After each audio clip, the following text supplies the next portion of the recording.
మంచిది.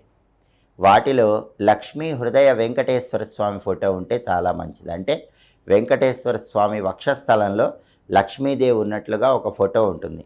ఆ ఫోటో పూజ గదిలో ఉంటే చాలా మంచిది. అలాగే శివ పరివారం అంటే శివ కుటుంబం, పార్వతి, పరమేశ్వరుడు, గణపతి, కుమారస్వామి వీళ్ళందరూ ఉన్నటువంటి ఫోటో కానీ, లేదా అర్ధనారీశ్వరుడు శివపార్వతులు కలిసి ఉన్నటువంటి ఫోటో కానీ పూజ గదిలో ఉంటే మంచిది. పంచముఖ ఆంజనేయ స్వామి ఫోటో పూజ గదిలో ఉన్న చాలా మంచి ఫలితాలు వస్తాయి. అలాగే అష్టలక్ష్ములలో గజలక్ష్మీదేవి ఫోటో పూజ గదిలో ఉంటే అద్భుత ఫలితాలు కలుగుతాయి. అలాగే శ్రీకృష్ణుడు, రాధ గోవులతో కలిసి ఉన్నటువంటి ఫోటో కూడా పూజ గదిలో ఉంటే చాలా మంచిది.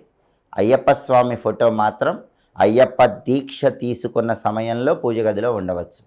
ఆ తర్వాత దాన్ని ఎక్కడైనా దేవాలయంలో చెట్టు దగ్గర ఉంచేసి రావాలి. అయితే పూజ గదిలో ఫోటోలు పెట్టేటప్పుడు కొన్ని జాగ్రత్తలు పాటించాలి.